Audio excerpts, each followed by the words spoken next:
بسم الله الرحمن الرحيم.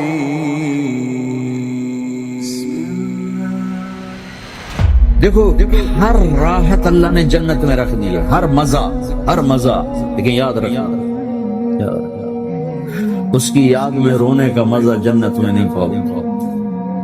آپ کروڑوں سال زندہ رہو گے، ایک آنسو بہانا چاہو گے نہیں نکلے گا، ایک آنسو نہیں نکل سکے گا. یہاں تنہائی میں اس کے لیے تڑپنے اور رونے کا جو مزہ ہے، نہ وہ عورت میں ہے، نہ شراب میں ہے، نہ تخت میں ہے، نہ تخت میں ہے، نہ ملک میں ہے، نہ مال میں ہے. اس کے لیے رونا، اس کے لیے جذب قربان کا، اپنے جذبات پہ چھری چلا.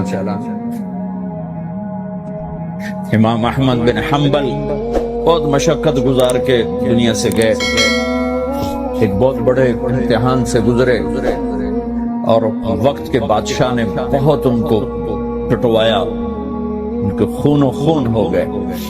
انتقال کے بعد جب انتقال کے بعد ایک دوست کو خواب میں ملے تو انہوں نے پوچھا کہ حضرت آپ کے ساتھ کیا ہو؟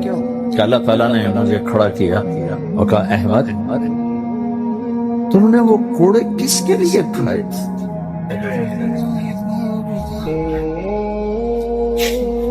کہے اللہ میں نے تیرے لیے کھائے.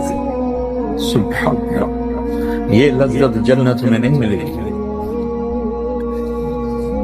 جوانی کی لذت پاؤ گے، میاں بیوی کی لذت پاؤ گے، کھانے پینے کی لذت پاؤ گے، زندگی کی لذت پاؤ گے، خوشیوں کی لذت پاؤ گے، لیکن اس کے لیے رونے تڑپنے کی لذت نہیں پاؤ گے. اللہ میں نے تیرے لیے. تو اس پر فرمانے لگے میرے اللہ نے کہا کہ احمد ہاں ہم جانتے ہیں تم نے یہ سب کچھ میرے لیے کیا. جنت والے تو مرنے کے بعد میرا دیدار کریں گے، میں تمہیں ابھی سے اپنے چہرے سے پردہ ہٹا کے دکھا دوں، چل میرا دیدار کرتا رہے قیامت تک. اس کے لیے پیچھے ہٹ، اس کے لیے معاف. جو میں نے ایک شروع میں بات کی تھی کہ ہم کس لیے جی رہے ہیں، ہمارے جینے کا مقصد کیا ہے، وہاں سے میں نے بات کی. ہمارا جینا مرنا اللہ کے لیے. اب اللہ کے لیے جب اللہ میرا جاب والے ڈیمانڈ کرتے ہیں اب گھڑیاں 1 گھنٹہ آگے کر لیں، اب 1 گھنٹہ پیچھے کر لیں، اب یہاں آپ جا رہے ہیں، اب یہاں چلے جائیں، آپ کا ٹرانسفر ادھر ہو گیا، اس سے وہاں ہو گیا، آپ چپ کر کے جاتے ہیں اور اس کو برداشت کریں، فیس کریں، جو کہ پروفٹ کچھ نفع آنا. میں اس زندگی میں اپنے اللہ کو راضی کرنے کے لیے پیدا ہوا. میری منزل اللہ ہے، میرے جذبے، میری خواہشات، جیسے خواہش پوری کرنے کی لذت ہے، اللہ کے لیے خواہش کو قربان کرنے کی لذت پر کروڑوں لذتیں قربان کی جا سکتی. جیسے اپنی من کی مراد پا لینے کی لذت، اپنی مرادوں کو اللہ کے لیے کھو دینے کی لذت اس سے کروڑوں گنا زیادہ ہے. یہ لذت آپ کو جنت میں نہیں ملے گی. راتوں کو اٹھ کے اللہ کے سامنے رونا، ضرورت مندوں کی جا کے مدد کرنا، اللہ کے لیے ذلیل ہو جانا، اللہ کے لیے چھوٹا پڑ جانا، اللہ کے لیے معاف کر دینا، یہ جنت میں کہاں ملے گا؟ جو کہ ہم اپنے لیے جیتے ہیں، نہ ہمیں خرچ کرنے کا سلیقہ ہے، نہ معاف کرنے کا سلیقہ ہے. اپنے لیے جینا کوئی زندگی نہیں ہے. جینا ہے تو اس کے لیے جیو جس نے جینا دیا، مرنا ہے تو اس کے لیے مرو جس نے مرنے کا اختیار اپنے ہاتھ کاٹا. اپنے شوق بدلو. یہ انٹرٹینمنٹ جنت میں نہیں ملے گی کہ اللہ کے لیے آدمی تڑپ رہا ہو، اللہ کے لیے. جنید بغدادی بیت اللہ کا طواف کر رہے تھے رات.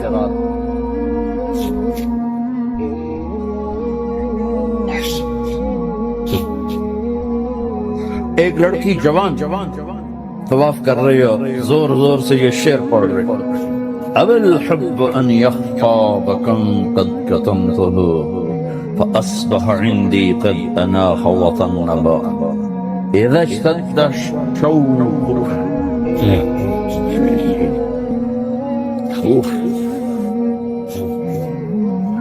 عام قلبي بذكره وإن رمت من حبيبي قربا من حبيبي تقربا يبدو فأفنى ثم أحيا ويسعدني حتى ألذ وأطرب. کہاں سے ترجمہ کروں گا؟ میں نے اپنے دل کو بہت بچایا، لیکن محبت نے آگے ڈیرے ڈال ہی دیے اور میرے پورے دل پہ قبضہ کر لیا. میں نے تو بہت چھپایا، چھپ نہ سکا، بہت ہیلے بہانے کیے پر میں چھپا نہ سکی. بادن ہوا کا صبرت ام لم تصبرا بکاء کا علم یجر دمعک او جرا. امر الفؤاد لسانه وجفونه فکتمنه وکفا بجسمک مخبرا. غنیمت نبی غازی یاد آیا. جب مجھے وہ یاد آتا ہے اذا اشتد شوقی ہام قلبی بذکرہ، جب میرا شوق بڑھتا ہے تو میں پاگل ہو جاتی ہوں. وَإِن رُمْتُ قُرْبًا مِّنْ حَبِيبِي تَقَرَّبًا، جب میں اس کا قرب چاہتی ہوں، اس کے قریب ہونا چاہتی ہوں تو اپنا آپ میرے اوپر ظاہر کر دیتا ہے. جب وہ ظاہر ہوتا ہے یبدو فأفنى، جب وہ ظاہر ہوتا ہے تو میں مر جاتی ہوں. وہ پھر مجھے زندہ کرتا ہے، پھر مجھے اپنا قرب دیتا ہے اور میری رگ رگ میں اپنے عشق کو پھیلا دیتا ہے. جنید بغدادی جیسے ولی اللہ، وہ کہنے لگے او بچی ہوش کر، شرم کر، کیا پڑھ رہی ہے، کہاں پڑھ رہی ہے؟ وہ بھی اس بچی کو نہ پہچان سکا. انہوں نے ایسے دیکھا لولا التقى لم احجر عن طيب الوصن. جنید بدگمان نہ ہو، جس کے عشق میں تو نیند چھوڑ کے آئے اسی کے عشق میں میں بھی نیند چھوڑ کے. پھر کہنے لگی کس کا طواف کر رہے، کس کا طواف کر رہے؟ کہنے لگے بیت اللہ کا. تو زور سے ہنسی اور یوں آسمان کی طرف منہ اٹھا کے کہنے لگے میرے مولا کیسے تیرے دیوانے لوگ ہیں جو تجھے چھوڑ کے پتھروں کا طواف کرتے. جنید کہتا میں تو بے ہوش ہو کے گر گیا، ہوش آیا تو لڑکی جا چکا. یہ مزہ جنت میں نہیں ملے گا. ایک بزرگ فرمایا کرتے تھے یا اللہ تو کہتا ہے جنت میں نماز نہیں ہوگی تو نماز کے بغیر جنت میں جی کیسے لے سکتے؟ یہ سجدے، یہ روزوں کی بھوک کی شدت، پیاس کی شدت، یہ اللہ کے لیے خواہشات کو قربان کرنا، اللہ کے لیے جذبے قربان کرنا، یہ نعمت اللہ کی قسم بہت بڑی نعمت. یہ یہی ملے گی اور کہیں نہیں ملے گی. اپنے لیے جینا چھوڑ دو، اس کے لیے جینا سیکھو جس نے جینا دیا ہے. اس کے لیے مرنا سیکھو جس نے مرنا اپنے ہاتھ میں رکھا ہے. اس کی خوشی پر اپنی خوشی قربان کرو، اس کا مزہ چکھو. غصہ نکالنے کا مزہ تو روز چکھو، غصے کو برداشت کرنے کا مزہ چکھو. یا اللہ تیرے لیے عزتوں کو ڈھونڈنے کے مزے لیتے ہو، ذلیل ہونے کا مزہ لے کے دیکھو اللہ کی، اللہ کی، اللہ کی. بدلہ لینے کا مزہ چکھتے ہو، معاف کرنے کا مزہ لے کے دیکھو اللہ کی. ایک تو آپ کے گھر جنت بن جائیں. گھروں میں ٹینشنیں پھیلی ہوئی ہیں، کوئی بڑی وجہ نہیں ہے، صرف معاف کرنا نہیں آتا، درگزر کرنا نہیں آتا، جھکنا نہیں آتا. نہ کوئی جائیدادوں کے مسئلے ہیں اور نہ کوئی بہت بڑے جھگڑے ہیں، صرف جھکنا نہیں آتا، معاف کرنا نہیں آتا، سہنا نہیں آتا، درگزر کرنا نہیں آتا. اور کوئی لڑائی نہیں. مجھے تو زندگی 1982 سے میں یورپ میں آ رہا ہوں. اور اپنے ملک میں بھی دیکھ رہا ہوں جو گھروں میں آگ لگی ہے، خاندان بکھر رہے ہیں، رشتے ٹوٹ رہے ہیں، کہیں کہیں کوئی جینوئن مسئلہ ہوتا ہے، کوئی جائیداد ہے یا کوئی بڑا جھگڑا لڑائی، ہر جگہ ویسے ناک کا مسئلہ ہے کہ میں نیوا نہیں پہ سکتا۔ تم اللہ کو بیچ میں لاؤ تو یا اللہ یہ دیکھ میں تیرے لیے ذلیل ہو رہا ہوں، پھر اس کا مزہ لے کے دیکھو۔ اس ذلت میں بھی وہ مزے ہیں کہ ساری عزتیں قربان ہو سکتی، اس معاف کرنے میں وہ مزے ہیں کہ سارے بدلے قربان کیے جا سکتے ہیں، اس خرچ کرنے میں وہ مزے ہیں کہ سارے بینک بیلنس اس پہ قربان کیے جا سکتے ہیں۔ پیجا ایام کی تلخی کو بھی ہنس کے ناصر، غم کے سہنے میں بھی قدرت نے مزہ رکھا۔ جوڑا جوڑا جنت میں رہیں گے، قریب قریب ہوں گے جنات عدن یدخلونها ومن صلح من آبائهم ماں باپ و ازواجہم بیویاں و ذریاتہم اولاد، قریب قریب، لیکن ہر آدمی، ہر شخص اپنی بیوی کے ساتھ، ہر عورت اپنے خامند کے ساتھ۔ یہ رشتہ سب سے بڑا رشتہ ہے، سب سے اہم رشتہ ہے۔ قرآن نے جتنا اس رشتے پہ زور دیا ہے کسی رشتے پہ اتنا زور نہیں دیا۔ والدین کی خدمت اور حقوق کے لیے چند آیات، اولاد کی تربیت کے لیے چند آیات، باقی رشتوں کے لیے تھوڑی تھوڑی آیات ہیں، لیکن خامد اور بیوی کے رشتے کے لیے سینکڑوں آیات، پوری پوری سورت اتاری ہے۔ سورہ تحریم خامد اور بیوی کا رشتہ، سورہ طلاق خامد اور بیوی کا رشتہ، سورہ نساء خامد اور بیوی کا رشتہ، سورہ بقرہ، آل عمران، اتنی تفصیل ہے۔ اگر اس ساری تفصیل کو جمع کیا جائے تو وہ کئی سو آیات بن جائیں گی، جس میں کہ اللہ تعالیٰ اس رشتے کو گزارنا کیسے ہے وہ سکھاتا ہے۔ ایک اس کی اہمیت کی وجہ سے، ایک اس کی کمزوری کی وجہ سے۔ اہمیت اس کی یہ ہے کہ یہ پہلا رشتہ اور آخری رشتہ ہے، اس سے آگے نسل بنتی، اس سے رشتے جنم لیتے ہیں، اولاد ہوتی ہے تو یہی خامد بیوی ماں باپ بن جاتے ہیں، آگے اولاد کی شادی ہوتی ہے تو یہی خامد بیوی دادا دادی نانا نانی بن جاتے ہیں، ساس سسر بن جاتے ہیں، اس سے سارے رشتے جنم لیتے ہیں۔ اور دوسری اس کی کمزوری ہے، باقی رشتے ٹوٹتے نہیں۔ باپ اور بیٹے کا رشتہ یہ ٹوٹتا نہیں، چاہے تعلق اچھا ہو یا برا ہو۔ بھائی اور بھائی کا رشتہ یہ ٹوٹتا نہیں، چاہے تعلق اچھا ہو یا برا ہو۔ بہن بھائی کا رشتہ یہ ٹوٹتا نہیں، چاہے بول چال ہو یا بند ہو۔ لیکن خامد اور بیوی کا رشتہ ایک بول پہ ٹوٹ جاتا ہے، ایک لفظ پہ ٹوٹ جاتا ہے، اور اللہ چاہتے ہیں کہ وہ حالت پیدا نہ ہو اور وہ صورتحال پیدا نہ ہو۔ اسے کیسے نکلنا ہے، اسے کیسے بچنا ہے؟ صورتیں بھری پڑی، زندگی کیسے گزارنی ہے، صورتیں بھری پڑی۔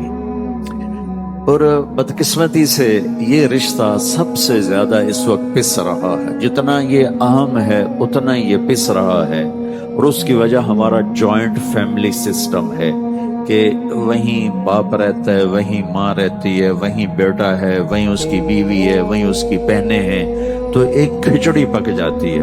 کسی وقت میں یہ بہت اچھا سسٹم تھا کہ ایک دوسرے کے رشتوں کی پہچان تھی اور ایک دوسرے کے مددگار تھے، لیکن اب یہ جوائنٹ فیملی سسٹم ایک مصیبت بن چکا ہے کہ رشتوں کی پہچان نہیں، اور جتنے لوگ زیادہ ہوتے ہیں اتنی لڑائیاں زیادہ ہوتی ہیں۔ اس لیے آنے والی کا یہ حق ہے، آنے والی کا یہ حق ہے کہ طیب کا باپ مالدار آدمی ہے، یہ اس کی بیگم مطالبہ کرے کہ مجھے الگ رکھو، میں تمہارے ماں باپ کے ساتھ نہیں رہنا چاہتی، تو اس کے ذمے ہے یہ اس کو الگ گھر لے کر دے، تاکہ اگر کوئی جھگڑا ہو تو 2 میں ہو، 10 میں نہ ہو۔ چونکہ جوائنٹ فیملی سسٹم میں ایک قطرے کی جو بات ہوتی ہے نا وہ موج بن جاتی ہے، ایک تنکے کے برابر کی بات ہے نا وہ جنگل بن جاتی ہے۔